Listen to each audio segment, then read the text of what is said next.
Sladkorna bolezen zagotovo ni nekaj preprostega, majhna stvar, nad katero bi človek zamahnil z roko in odšel naprej. Ta bolezen te ustavi, prisili v razmislek, zahteva ukrepanje. Kako ste se s to izkušnjo soočili vi?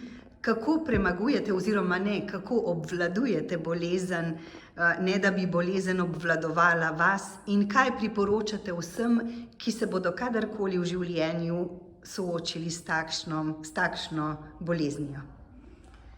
Ja, jaz sem bila, ko so mi postavili diagnozo najstnice,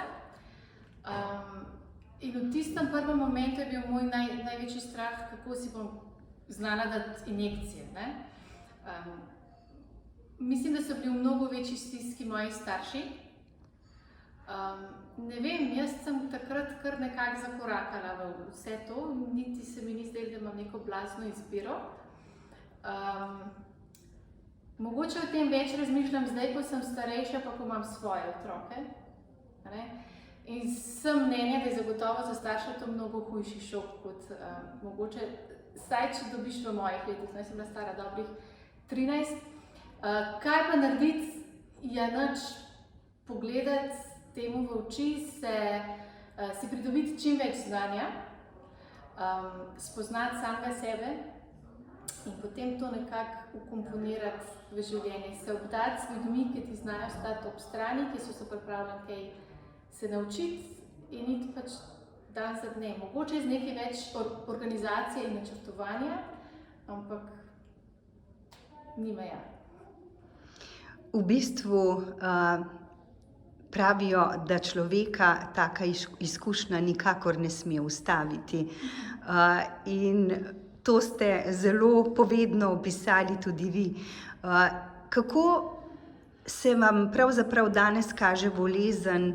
Imate kakšne posebne znake, posebne težave oziroma kaj, kar bi vas opozarjalo, da morate postati še bolj pozorni, kot ste bili doslej, ali ne? Jaz zaenkrat trkam na les, da super furam vso stvar, že dobrih 20 let in naj tako ostane. Zagotovo so pa dnevna nihanja, ki pač sladkor, če je tako umetno uravnavan, zagotovo ne more biti v popolnoma ravni črti, sploh če si v službi, pa zdaj imam majhnim otrokom, pa pač razpršen dosti naokrog, je to kar umetnost. Tako da, ja, pridejo ta odstopanja, ki te v momentu malo ustavijo, dajo nek slabši občutek, padec energije. Fino je, da to ozavestiš, da veš, zakaj je do tega prišlo, da lahko se temu naslednjič skušaš izogniti. Te pa ja, imaš pa ves čas v bistvu nek opomnik, da je zelo pomembno, da daš sebe na prvo mesto, ali pa se vsaj skušaš dati, ker se mi zdi, da vse prevečkrat to pozabljamo. Si dati sebe kot prioriteto.